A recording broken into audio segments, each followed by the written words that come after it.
बहुत बहुत साधुवाद आदरणीय अशोक शर्मा जी कटेथिया के जी। और मंच पर बड़े समृद्ध साहित्य के नवगीत के पुरोधा बैठे हुए हैं। आदरणीय मुकुट सक्सेना जी, आदरणीय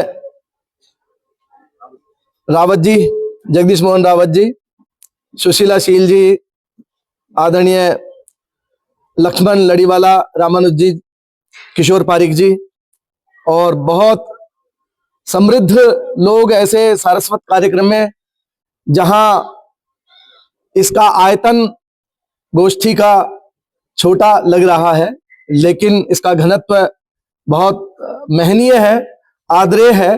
मैं बहुत साधुवाद देता हूं इस जयपुर की साहित्यिक बिरादरी को जमा करने के लिए, इकट्ठा करने के लिए, और बहुत महत्वपूर्ण विषय पर चर्चा करने के लिए आज हम सब यहाँ एकत्रित हुए हैं। इसका सारा श्रेय मैं अशोक जी को ही देता हूं और पुनः उन्हें साधुवाद देता हूं। आप सबका स्वागत, अभिनंदन करता हूं। मित्रों, नवगीत की पृष्ठभूमि पर और उसके समकालीन संदर्भ पर, उसकी प्रासंगिकता पर संक्षेप में मैं बात कर रहा हूं।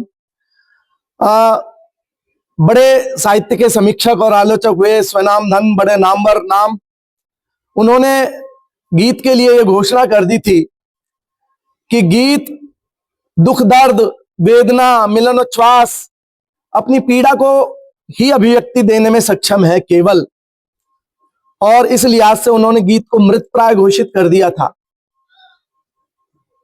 और साथ में उन्होंने ये भी कहा कि गीत में गरीबी, उत्पीड़न, अंतर्विरोध, विसंगतियां, सामाजिक विडंबनाएं, इन सब को लिखने में गीत सक्षम नहीं है।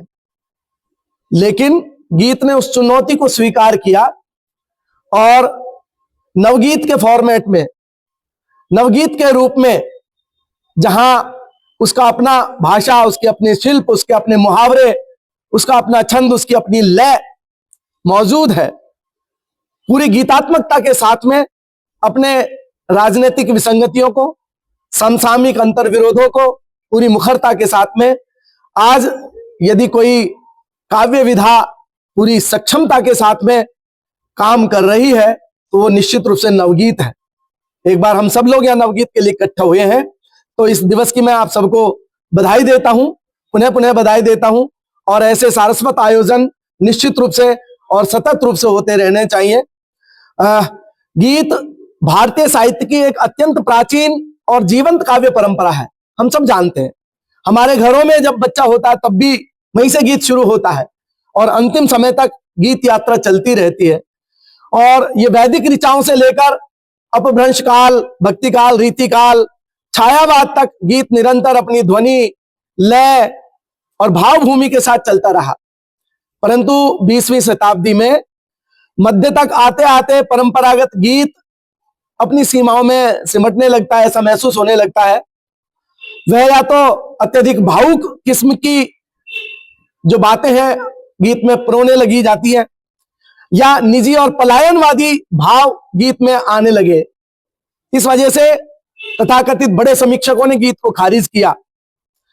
लेकिन उसमें सौंदर्य बोध, जो रूढ़िगत सौंदर्य बोध था, वो भी आने लगा, कल्पनाशीलता की अधिकता उसमें आने लगी, और जो जीवन की कटुतम सच्चाइयां थी उनसे गीत कटने लगा था।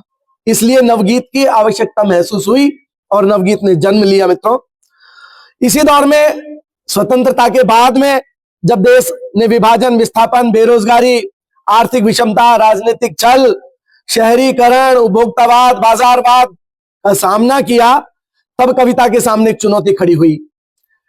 क्या गीत इस नए यथार्थ को व्यक्त कर सकता है? और इसी सोच से नवगीत का जन्म होता है।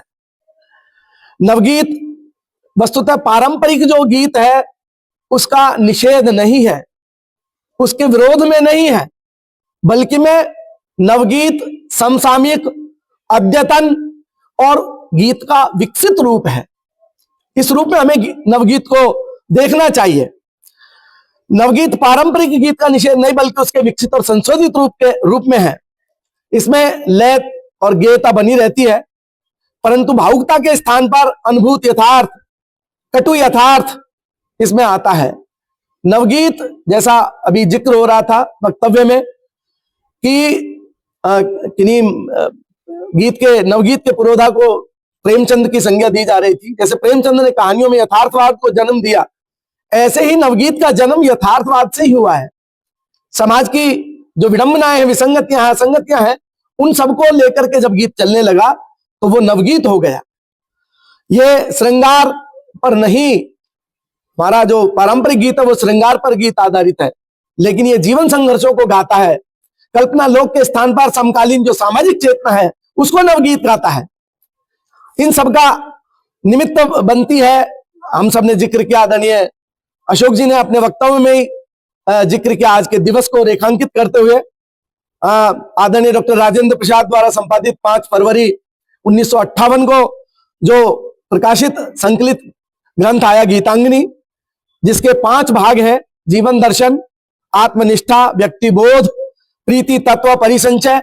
इसके अंतर्गत लगभग 55 जो मेहनी हमारे उस समय के वरिष्ठ और सिद्ध गीतकार थे, उन सबके नाम है सूर्यकांत त्रिपाठी निराला, सुमित्रा नंदन पंत, आदरणीय रामधारी सिंह दिनकर, जानकी वल्लभ शास्त्री, हीरानंद बादशाह अग्गे, ऐसे सैकड़ों नाम है, 50-55 नाम है इसमें लगभग।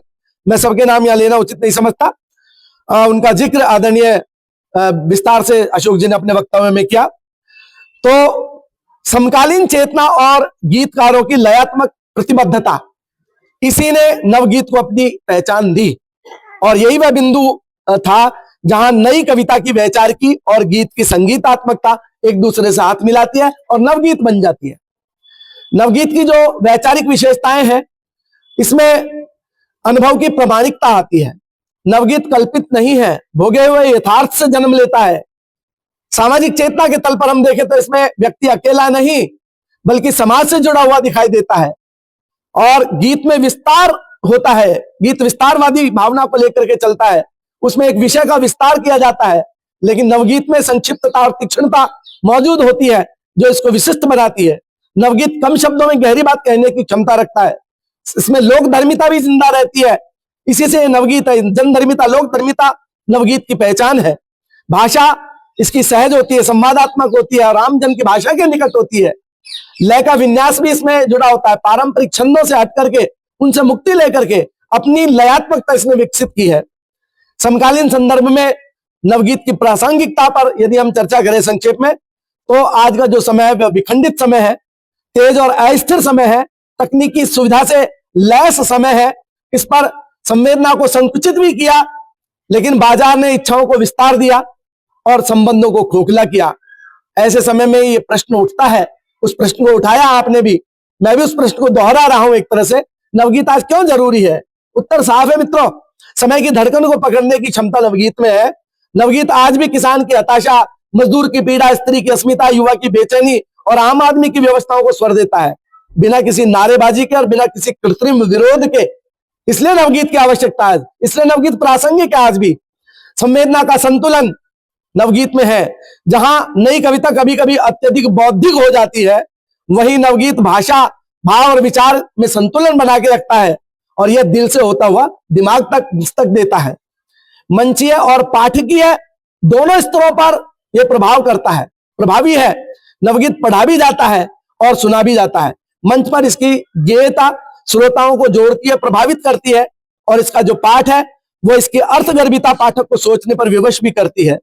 लोकतांत्रिक जो अभिव्यक्ति है उसका माध्यम के रूप में यदि हम नवगीत को रेखांकित करें, देखें, तो नवगीत किसी विशिष्ट वर्ग की कविता नहीं है मित्रों, बल्कि जन सामान्य की अनुभूति की अभिव्यक्ति है।